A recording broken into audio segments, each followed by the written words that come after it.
We all want to look our very best, and that means many of us have considered Botox or other botulinum toxin injections. In this episode of OCuTALK, Dr. Charles Soparkar will be telling us all about botulinum toxin injections, how they work, and how to get the most out of your injections, up to a 30% increase in duration.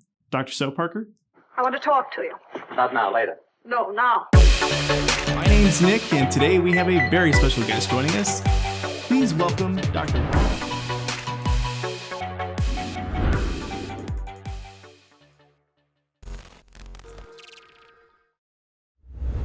Hello everyone, and thank you for joining us for a brand new episode of OCuTALK. My name's Nick, and today we have a very special guest joining us, live and in person. Please welcome Dr. Charles Soparkar. Dr. Soparkar, thanks so much for joining us today. Thank you for having me. We know you're very busy, so thank you for joining us today. Before we begin, do you mind maybe introducing yourself to our audience, letting them know a little bit about your background and your specialty? Sure. So, Charlie Soparkar, and I started my practice as the first ophthalmic oncologist, comprehensive ophthalmic oncologist in the country, somebody who did nothing but tumors in and around the eye. And I've morphed into doing more just oculoplastics. I have a PhD in molecular biochemistry, and that's flavored my practice quite a bit. Otherwise, that's what we do. We do surgery in the ski mask area. Sometimes we're doing skull-based neurosurgery. Sometimes we're doing eye socket surgery. Sometimes cosmetic eyelid surgery. Well, fantastic introduction, and thank you again for joining us today. We know you're very My pleasure. busy. For our discussion today, we wanted to talk to you a little bit about botulinum toxin injections. So to start off with, what are botulinum toxin injections? So it's kind of interesting. Our practice goes back to being one of the first 3 practices in the world to be using botulinum toxins. You know, botulinum toxins are made by these bacteria that are in your backyard. They're all over the place. And they make these toxins in order to kill mammals so that they can then feed on them. That's the whole idea here. You know, a lot of bacteria will make toxins to kill other bacteria, and these are made to kill mammals. So the botulinum toxins are the most potent, most deadly naturally occurring toxins in the world. And somebody had the bright idea of understanding how it worked and trying to use it for medical application.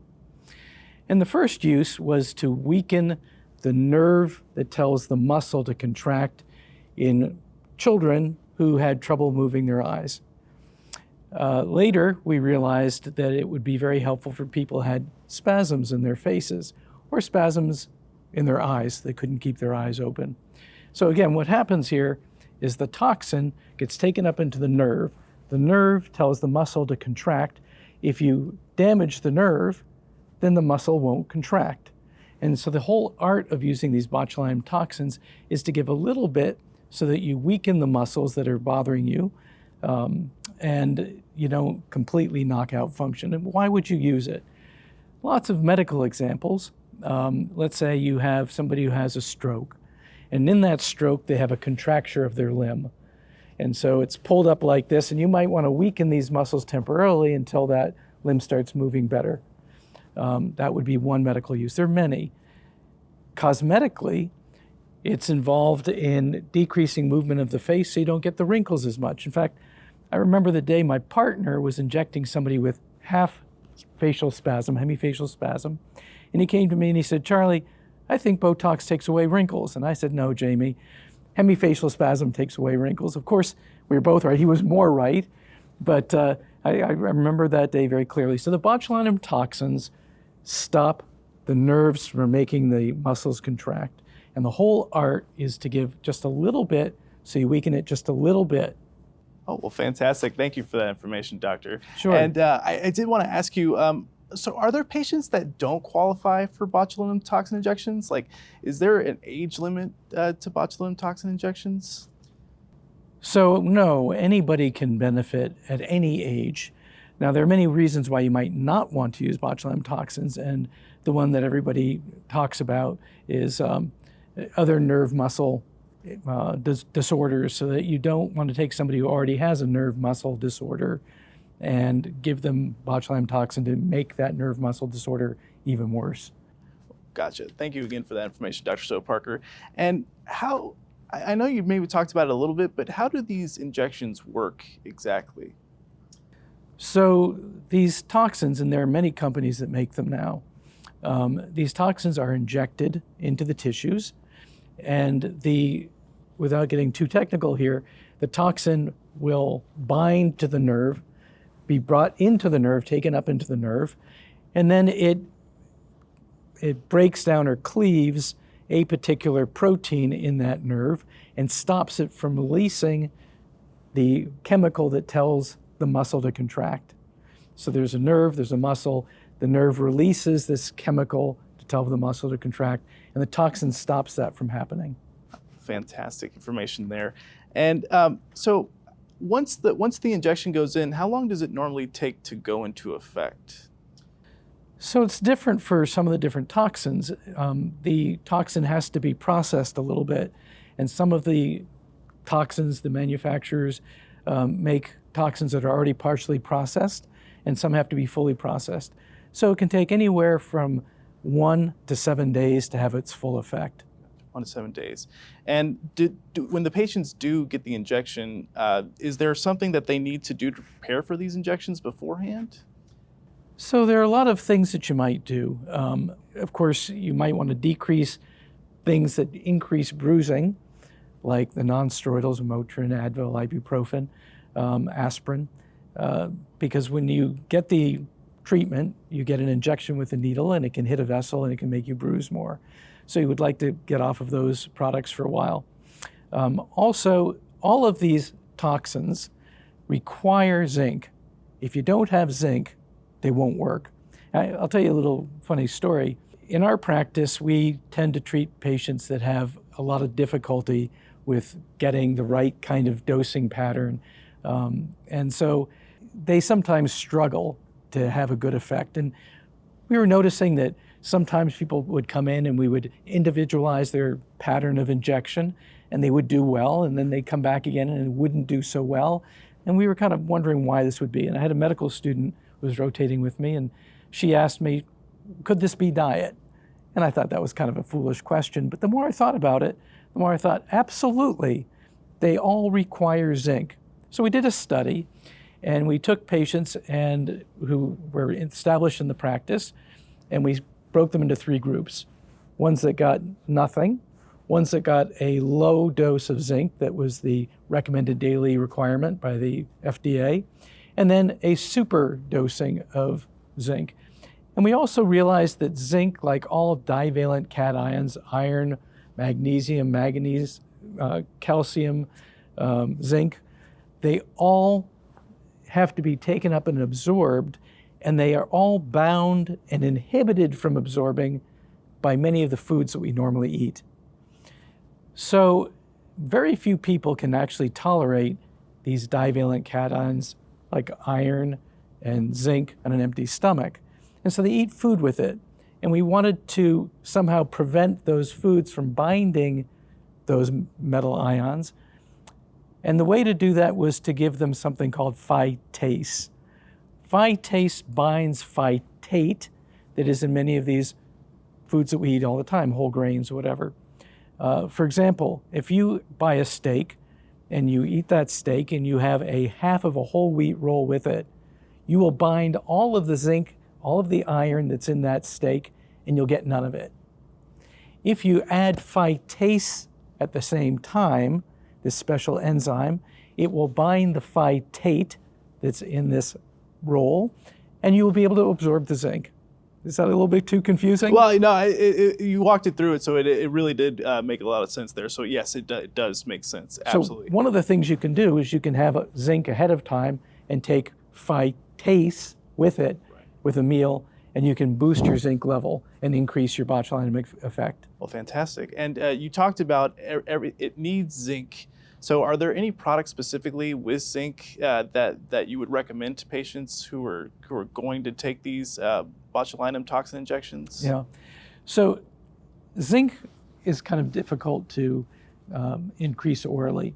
And the reason for that is that there are multiple different kinds of zinc compounds. If you want to avoid getting a cold, for example, you might go and get zinc lozenges. Zinc lozenges are typically compounded so that they are poorly absorbed. And the reason for that is that the viruses live in the nasopharynx, the back of the nose and the throat, and these lozenges bind the viral particles, these zinc lozenges, and then you excrete it. To have a zinc compound that is well absorbed, there are not very many that are well absorbed. And so you want to get something like a zinc gluconate or a zinc citrate, and you can get that from a Whole Foods store, whatever. The problem is that if you take it and you take it with a phytate, you won't absorb it. So Zytase is a combination of a phytase and a zinc citrate, which is well absorbed. And so that's one particular product that you can take that is a well-absorbed zinc and comes with a phytase enzyme. Fantastic. And so you talked about it a little bit, but can you go into a little bit more detail how Zytase actually works in particular? So Zytase is a combination of a zinc citrate, which is very well absorbed zinc, and phytase, the enzyme that breaks down phytates. So you can have a turkey sandwich or a peanut butter sandwich with your Zytase and still absorb the zinc. If you don't have the phytase in there, then you won't absorb it. Fantastic. Well, you're making me hungry with all the imagery right there, Doctor. Thank you for that. Sure. And what about preparation in addition to Zytase? Is there anything else that they can take with Zytase to help them prepare for their injections? So Zytase is really the best thing to take, and if you want to really be careful, you will avoid milk products, wine, soft drinks. All of these have other things that will bind zinc. So you want to take your food with, it should be fresh food, not preserved food, because most of the preservatives will also bind zinc. So I think that Zytase alone with some food and some water is a good choice. Oh, so you said food and water. So how do you use it exactly, and how far in advance should they be taking Zytase? So we did a study, and it's kind of an interesting story about this study too. We did a study where we compared no additive, then the RDA level of zinc, and then the 50 milligrams of zinc citrate with the phytase, which is Zytase.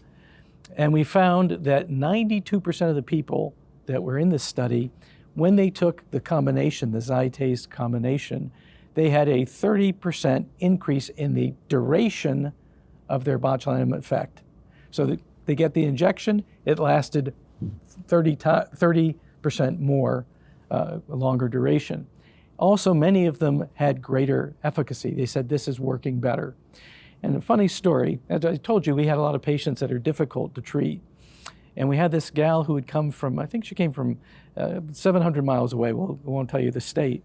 Came from 700 miles away, and she hadn't left her house in 7 years. She had trouble getting around her house, and many people had tried to inject her and not very successfully. And she came to us, and we were able to tweak things enough so that she could keep her eyes open enough to get around the house, but nothing else. She came and she got part of the study, and it was blinded. I didn't know what she was getting. Next time I saw her, she drove herself 700 miles and came and said, whatever you gave me, I need that. This is the first time I've been able to function in 7 years. And so that's what broke the study and found out that she was getting this Zytase combination. And all of a sudden, her botulinum toxin injections were working phenomenally well.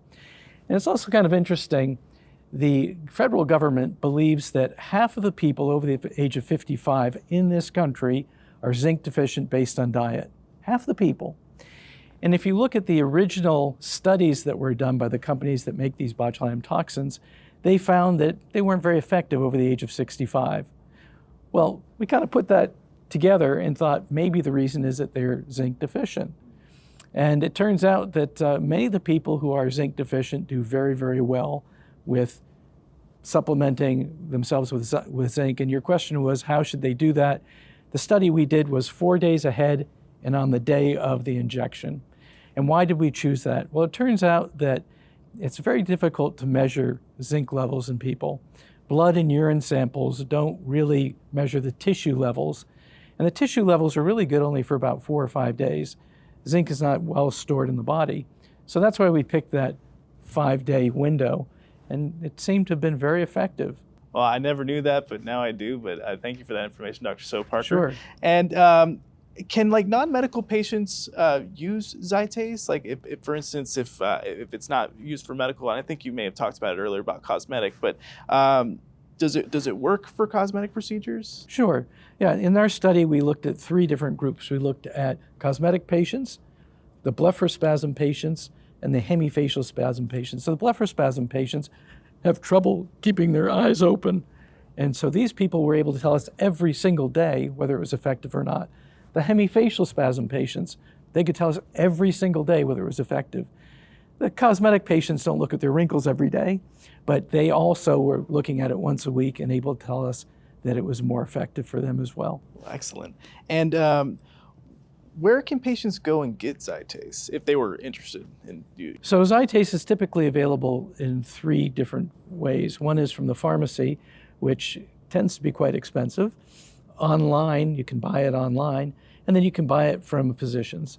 And it's probably most convenient to buy it from physicians when you are getting the Botox injections. Yep, absolutely. Well, thank you for that information. And are there, like for anything, are there any side effects that people should be on the lookout for when they do take this, the few days before their injections? So the biggest side effect is stomach upset. And that's why it's a good idea to take it with food.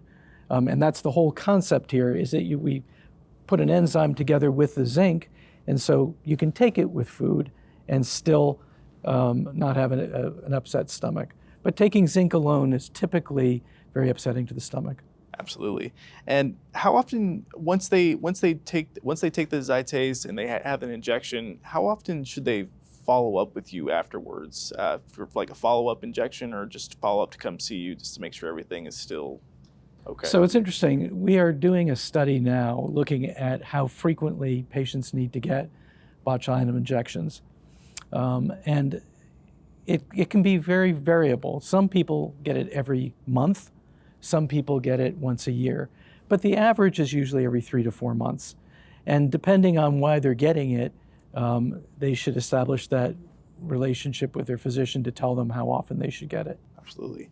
And I know that a lot of things are going on right now on social media with people having botulinum toxin injection parties. Who would be qualified to administer these botulinum toxin injections? Of course. So legally, it varies state by state. There's supposed to be physician oversight for any injection that's happening. And many different physicians have injectors in their office that do it, and some physicians do it. But they should be licensed to give these injections. The botulinum toxin injections are really quite safe. A usual injection might be somewhere around 50 units, which is the effect, the potency, the power of that injection. To be lethal, you're talking about something in 3,000 units. And so these lower doses are really quite safe. The biggest problem is that if it's performed by somebody who doesn't really know what they're doing, then you get side effects. For example, if you're injecting around the forehead, you might get a droopy eyelid that you can't open for 3 or 4 months. Well, thank you for that, Dr. Soparkar. And has the proliferation of botulinum toxin injections changed anything about the way medical practices operate with botulinum toxin injections? So I think the biggest way is that there are now many different companies that produce botulinum toxins, and there are 7 different types of botulinum toxin. The ones that are most commonly used are type A. There is a type B as well. And there are now 6 different botulinum toxins, type A, that are available in the US, and they're all slightly different. They're not totally interchangeable, and which is the right botulinum toxin for each individual is a discussion with their physician. Fantastic. And I'll get you out on this last question here, but was there anything else that you'd like to let our audience know about before we left today? I can't think of anything. Well, yeah, I mean, you've given us so much already, but we appreciate all the information you've given us on this. Sure. Everyone, this is Dr. Charles Soparkar. Dr. Soparkar, thank you again for joining us today. Oh, you're entirely welcome. Thank you for having me.